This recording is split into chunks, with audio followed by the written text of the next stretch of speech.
Okay. Marcy, is the sound okay? Yeah, it's good for me anyway. I think it Good. isn't for anybody else. They can let you know, but it's good. So far, so good. Super duper. All right. Hi, everybody. I love it that the Tonka is in the background and yum, yum, yum. It looks like a Kala Chakra Tonka, and then there's another one with some Tara back there. Um, in any event, tonight's topic is about letting go, but also being let go because letting go isn't something we can force. So I thought I'd start off with sharing something with you that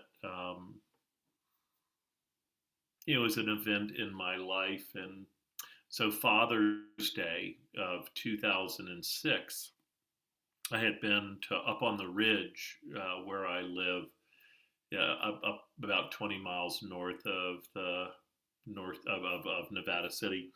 Um, a lot of the hippies up there have petanque courts. Petanque is a form of, it's like a bocce ball. It's French. It means feet together. And it was actually developed by somebody in a wheelchair.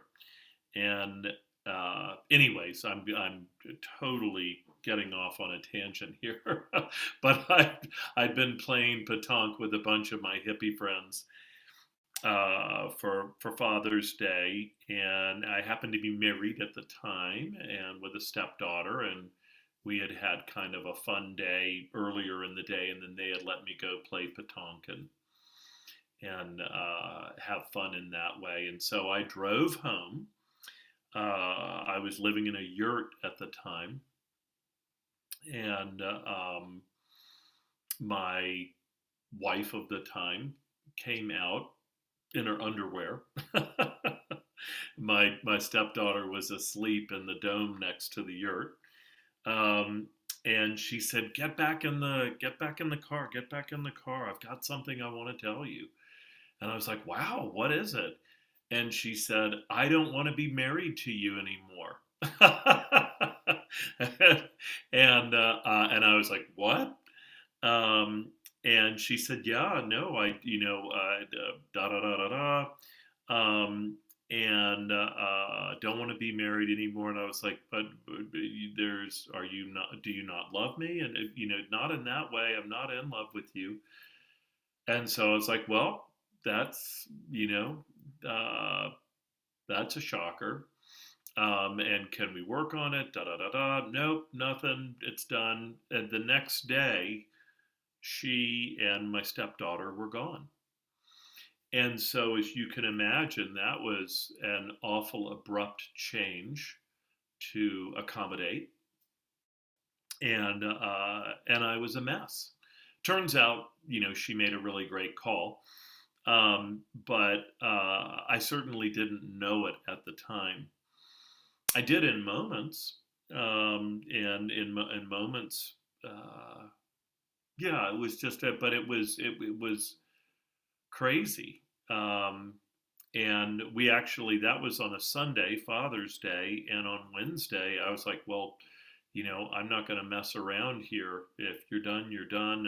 And this all seems a little crazy, so we signed divorce papers on Wednesday.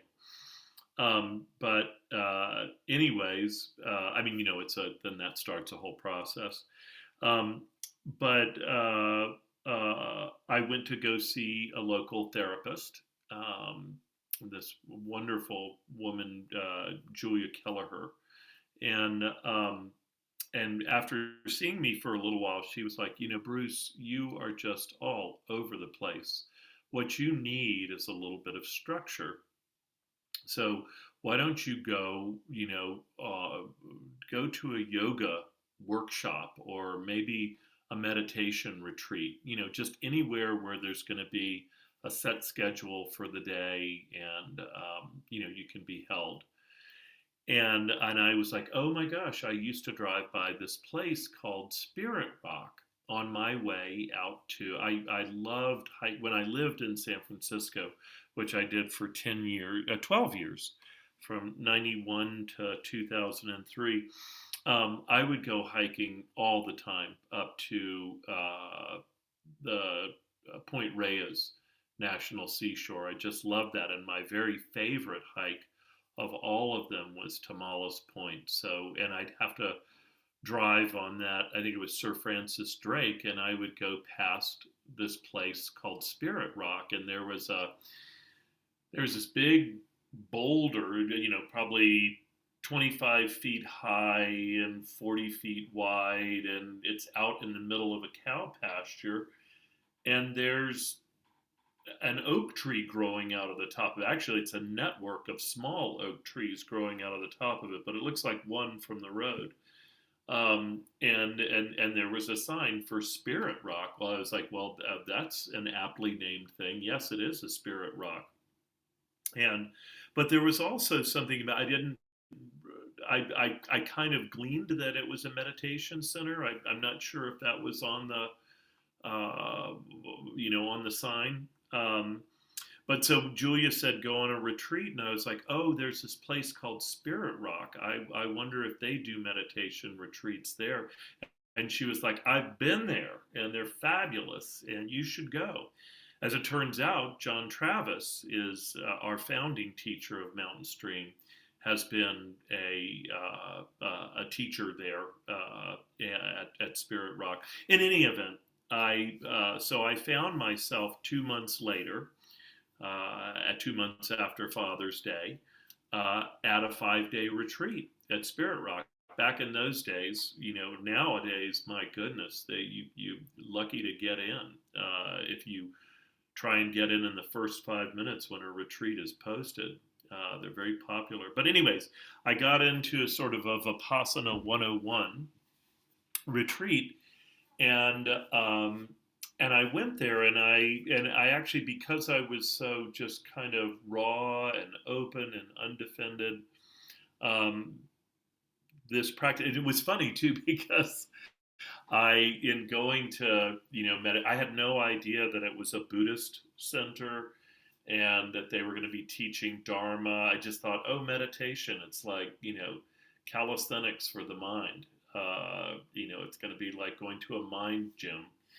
And but I got there, and it was amazing the way that the structure was, and just the power, the teaching of the silence itself. And I mean, it was at some level a bit of a catastrophe, because my mind didn't know what to do, and it filled up all of the space and the openness with a bunch of uh, repetitive music and nonstop earworms for 5 days.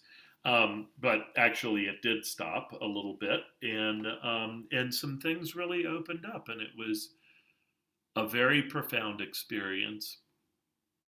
And I ended up going back 6 months later for a 1 month retreat there.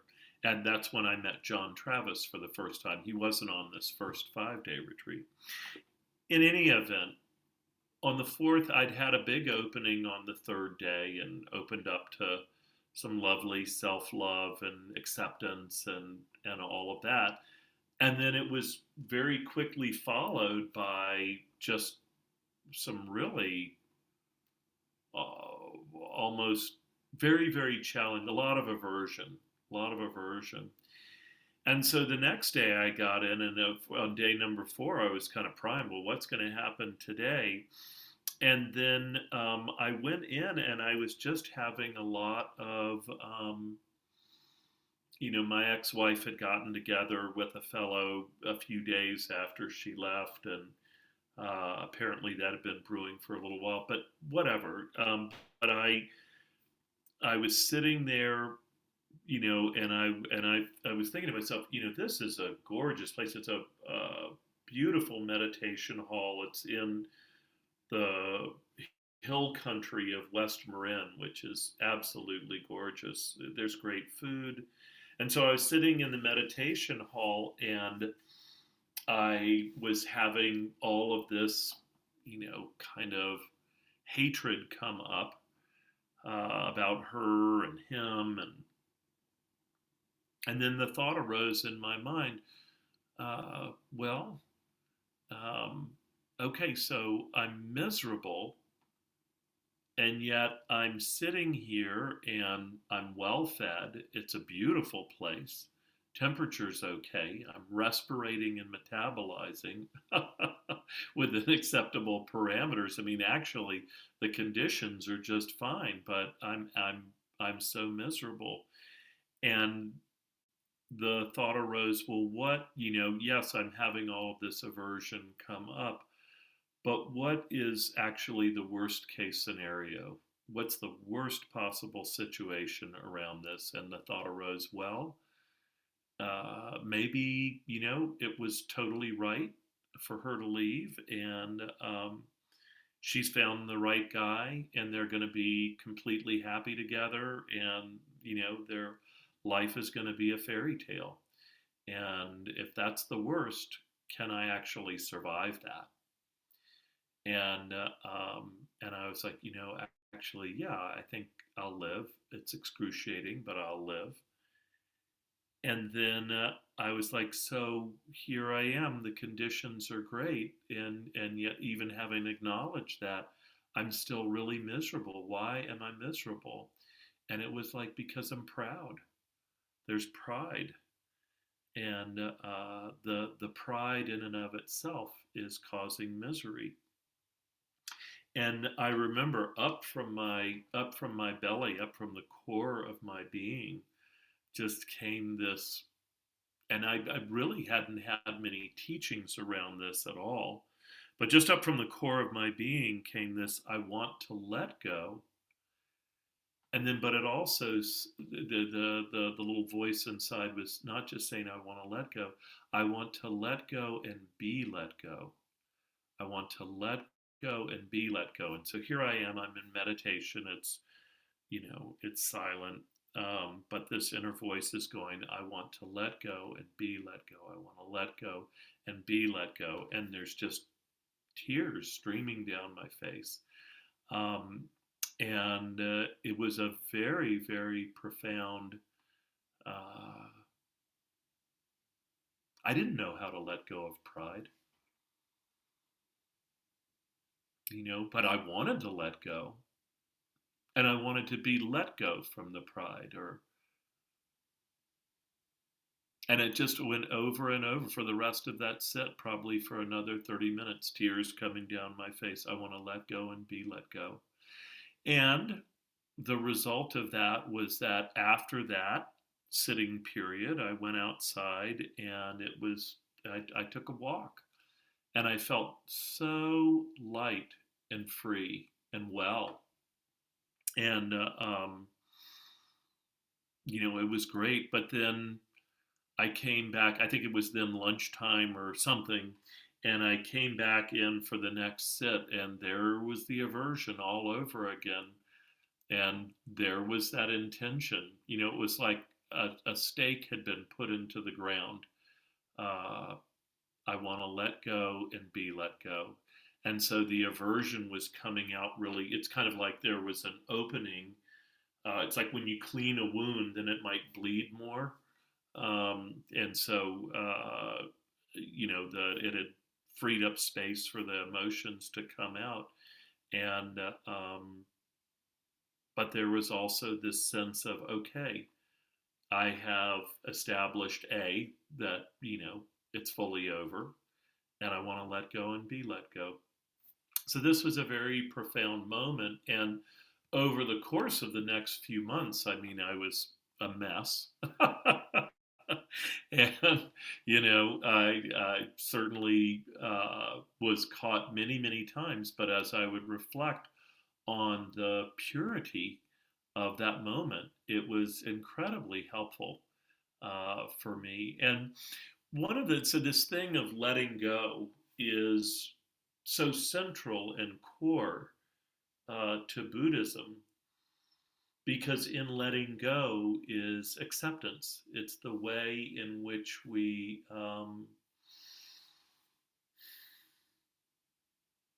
get to the third noble truth of the cessation of suffering. When we accept, when we let go, we're letting go of craving. We're letting go of needing things to be different than they are. That doesn't mean that we become a doormat and we're completely placid. No, it means that we're in the flow of life as it is. Um, and we're dancing with it, or we are the dance of life because we've lowered uh, any agenda other than to be with things as truly as possible. So the issue with letting go, though, and is that there's something, it's like, I'm going to let go. And I know in a lot of Dharma talks I've heard, and you're going to exercise that muscle of letting go. And it just sounded like something really active and something that I might not be able to master. I mean, I don't know where the let go muscle is located in my mind. But something that really resonated for me was to let it be, to let things be, to let them rest in a way. And always one of my very, very favorite songs from the Beatles was Let It Be, Let It Be, Let It Be, Let It Be. There will be an answer, let it be. And I love that line, there will be an answer, let it be. Again, this is not some kind of passive, do nothing, but let things be as they are.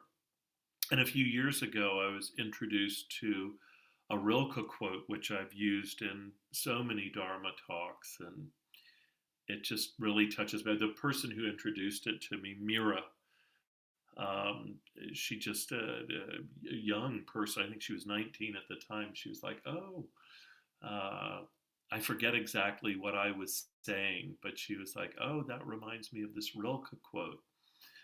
So, in honor of "Let It Be," I just think that this quote, I don't know, sums it up. Be patient toward all that is unsolved in your heart and try to love the questions themselves, like locked rooms and like books that are now written in a very foreign tongue. Do not now seek the answers which cannot be given you because you would not be able to live them. And the point is to live everything. Live the questions now. Perhaps you will then gradually, without noticing it, live along some distant day into the answer. There will be an answer. Let it be. Let it be. And so this is that aspect of equanimity or acceptance. And I find that for myself, I have, I've been diagnosed with ADHD, and uh, my mind hops all over the place. I feel like I have a pretty darn reactive mind and attention, and I'm sort of fundamentally lazy. So I'm not all that good at, creating inner mental muscles. um, but so I love it when I can find something that will do the work for me. Um, and this is where, for me, just well, let's do a little exercise together. I've done this before in some Dharma talks, but just close your eyes for a moment, and you can probably feel your body and yourself sitting in the chair or lying on the bed, or whatever posture you're in. You can feel a sense of your body. But then if you feel into the space around your body, what does that feel like? Can you does there, I mean, could you feel an inch out from the edge of your body, or a few inches, maybe a foot, maybe even more? However far out your attention naturally goes. For some people, there's no boundary. And just feeling into the space around you. Can you feel the openness that surrounds your body? It might feel like a lack of sensation,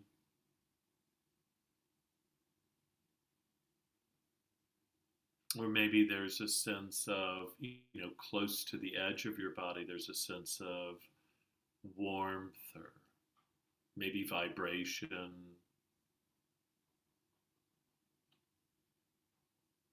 And so just feeling into that space around your body, that openness around your body. And if you know, go, okay, so there's vibration, maybe there's some warmth, those are elements of heat and movement. And if I just feel the openness itself, can I feel that just sort of open stillness around me? It's like, oh wow, so there's something at rest already in my experience. And if I can feel, then bring the attention. I'm going to invite you to bring the attention into your body. And we feel things like weight, pressure, heaviness, lightness, hardness, softness, the earth element. Maybe some areas of our bodies feel cool, some areas feel warm. This is the temperature or fire element. Maybe we can feel some movement in our bodies, some pulsing, flowing, vibrating, tingling. This is the movement or air element. We might also feel the sense of moistness in our mouths or in our eyelids, or maybe feel something gurgling through our bellies. That's sort of the water element. We've got these four elements, and yet there's actually a fifth element because our body takes up space. As you continue to allow the attention to connect with your body and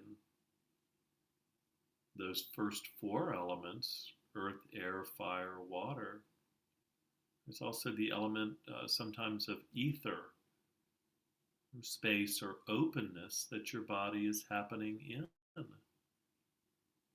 And with curiosity and interest, we can feel, oh, wait, there's a stillness that even my most intense emotions or sensations are happening in.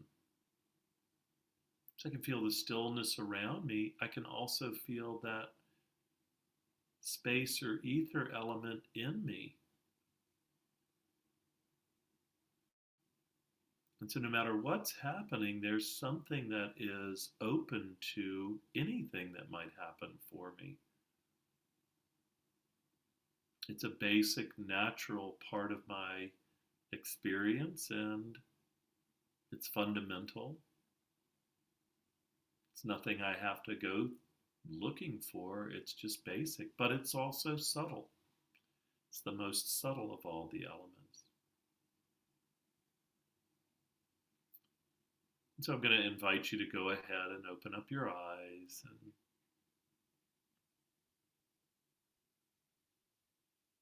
for me, there's just this, it continues to grow. I continue to be attracted to, in some way, this sense of like, oh, yeah, things are, these lives that we lead are so complex. And yet, no matter what's happening, there's stillness, there's openness available to me. 24/7. I just have to kind of recognize it.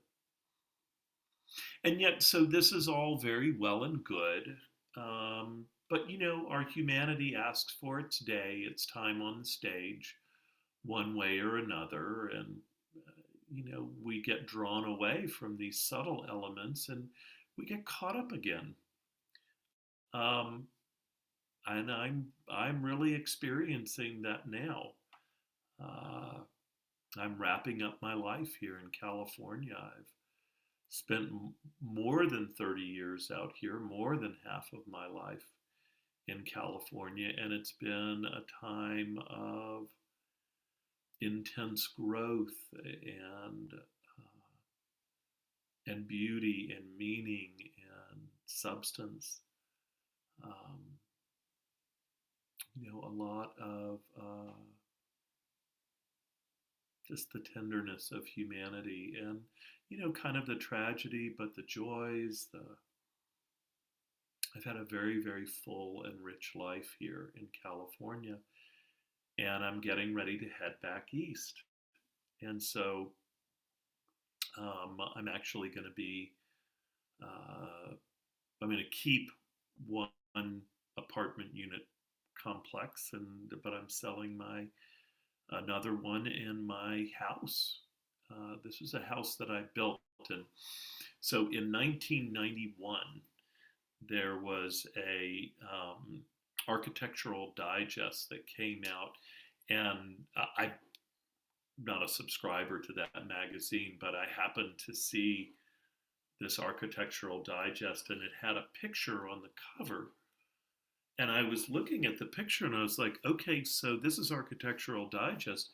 It's a nice picture of an island with these white rocky cliff walls, but where's the house? And then as you look more closely, it's like, oh, you didn't know there was a house there until you saw the windows. And it was like, oh, that's the house. What had happened? They'd done is it was a Greek island, and I guess the cliffs come about 100 feet out of the water. It's very white stone, and they had cut back into the top of the cliff and created a house in there, but it was completely a part of the cliff except for the windows. And it's known as the Integrated School of Design. And I saw that and I was just like, oh, I want to do that. I want to build a house where you don't, you don't know there's a house there until you're in it. So I came up with an idea of berm, kind of having a piece of property where there would be a sloped piece of property and cutting a pad back into the slope and berming the house back into the hill and tucking it in, and having a living roof. And I wanted it to be a third of a circle, and I envisioned the downstairs being 30 feet in radius and the upstairs being 20 feet in radius, and then that would leave an open deck in front of the upstairs. And so I got in, I got a piece of property. Actually, the piece of property with the yurt on it had a site for a house to go with a lovely view out over the Central Valley, looking out to the Sutter Buttes and the Coastal Range, and smallest mountain range in the world, the Sutter Buttes. But anyway, so and up in the North San Juan area, there's just extraordinary craftspeople. So I had the basic idea. I had some input onto how to build it, and I I did hand drawn plans and submitted them to the county, and they let me go. And I this house is very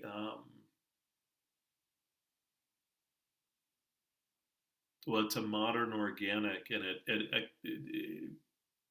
it was such an opportunity to express my creativity in a very manifest way that then I was able to live in. But there's not very many right angles um, in the house, and I it because of the great craftspeople, and it just turned into something that has held my life in a very meaningful way.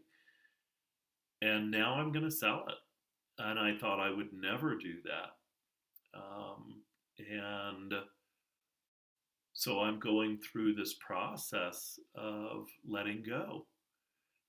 But I'm getting, I can feel. It's funny because I think at a rational level, I'm clear about the decision. There's no wavering at the rational level. But boy, am I noticing that my, at a sort of like the level of being an organism, my system is just like, it's a little bit on tilt about the whole thing. Um, it is not easy, and it's coming out in kind of strange ways of, not sleeping all that well, or being sometimes more on edge, or even falling into exuberance. You know, and it's just wrapping up my life here in California, leaving, even though I'm 4 hours away from it, leaving Tamales Point, um, or Hot Springs, Montgomery Woods, the virgin growth stand of trees in Mendocino, the Mills Peak Fire Lookout up near the Sierra Buttes, which has, I go up and visit my good buddy Jim, who's a lookout for the fire Forest Service in Plumas County, and and then there's a little place called Mountain Stream, which I'm so glad I can stay connected virtually, but to be here in the center, uh, it's so touching. It's so meaningful. Uh, it's buoying.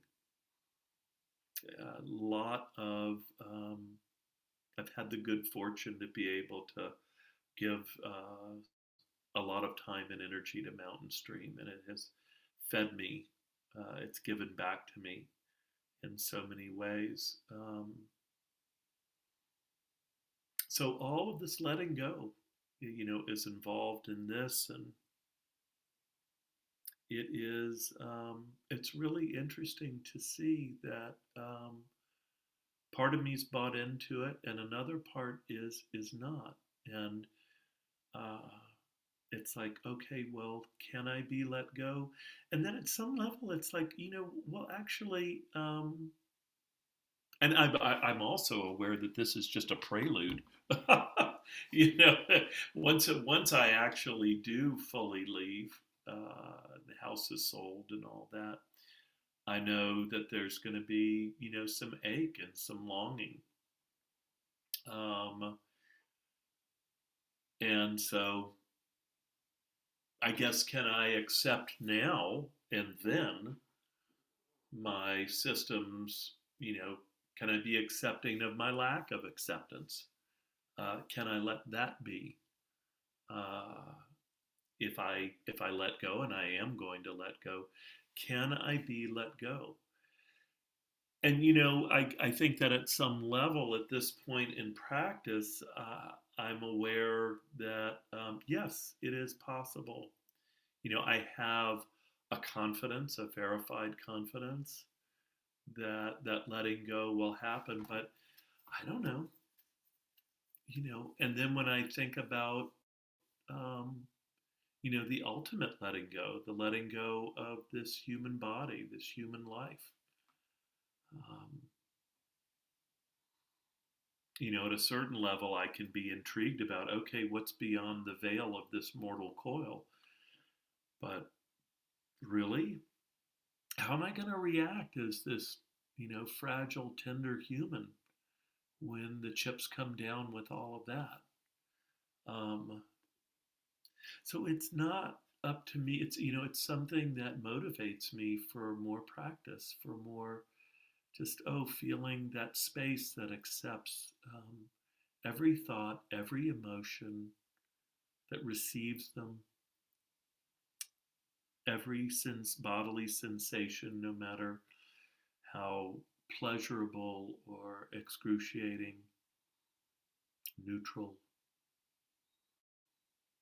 every sound, every taste, every smell, every image, every sight.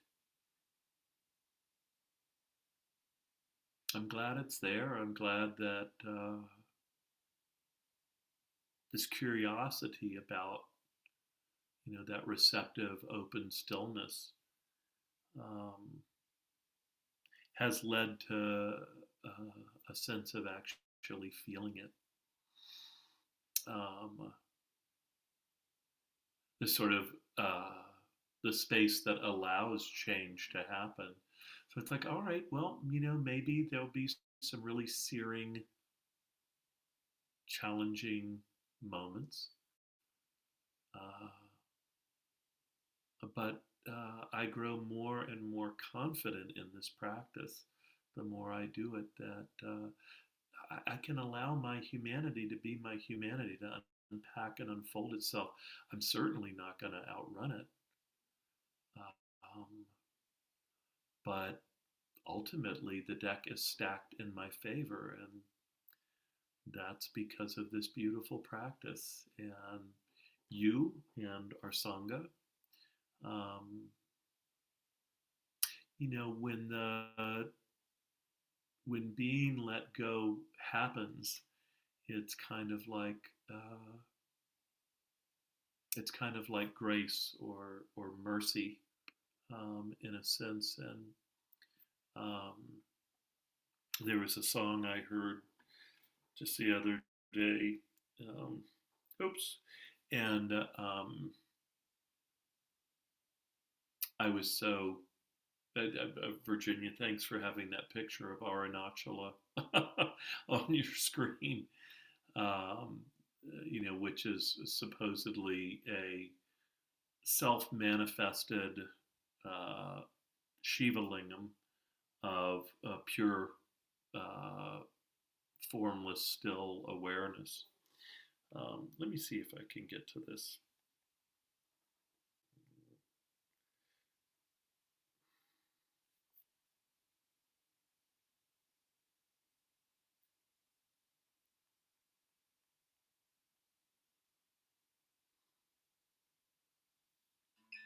No.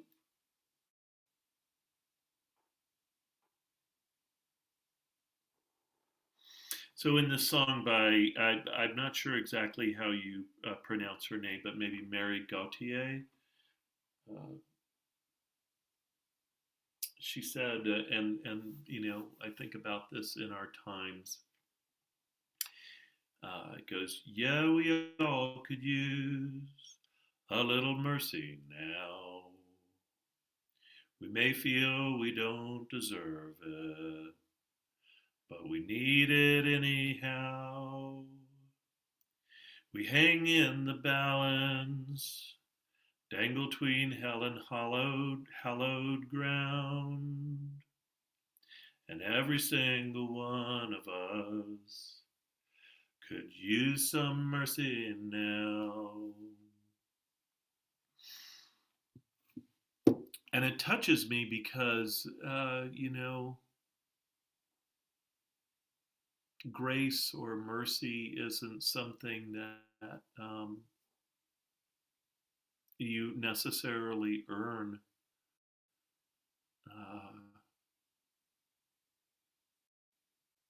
but it is something, that Chogyam Trungpa would say, insights, or let's say in this case, grace or mercy, are like accidents, and meditation makes us accident prone.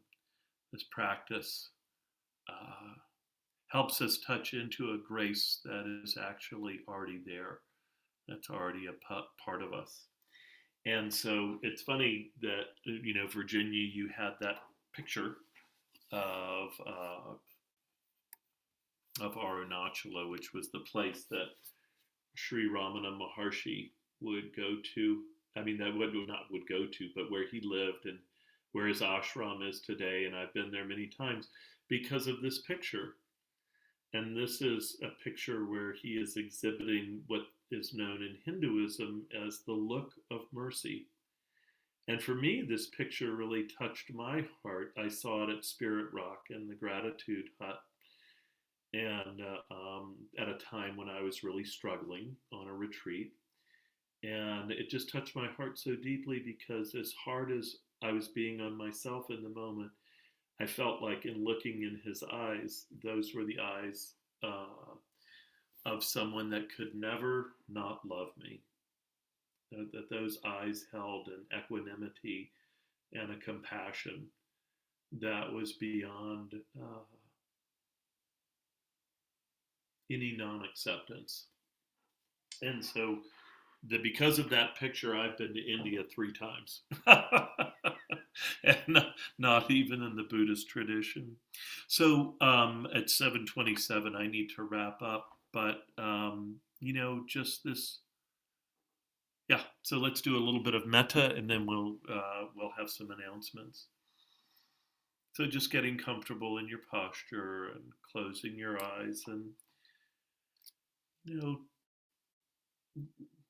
offering yourself a sense of appreciation that you showed up, got onto yet another Zoom call, and you gave yourself the gift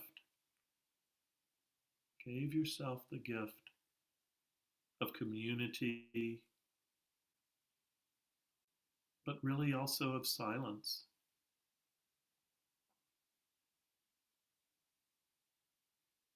You gave yourself the gift of accepting yourself just as you are.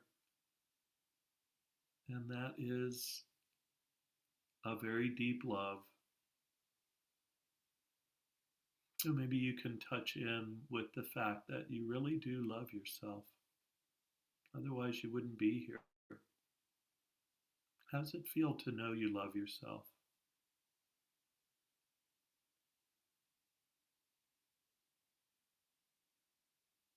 And if we can love ourselves, then, we can let others in and include them in that love.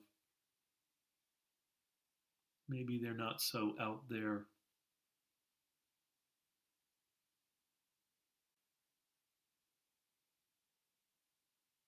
And so just, allowing in your community,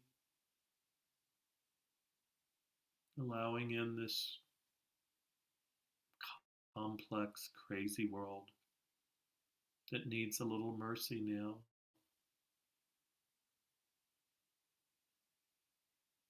Where letting go could be such a profound gift, being let go. You're cultivating that and you have that to offer.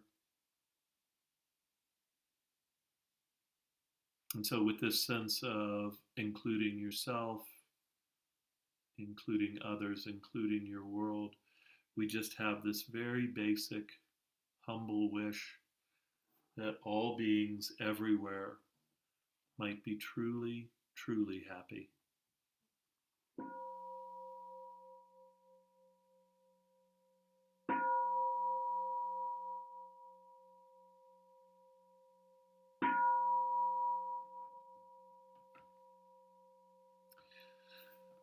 So, thank you for your practice. And tonight's, I'd like for the Dana tonight, your gratitude offerings, your generosity to go to John Travis. And thank you.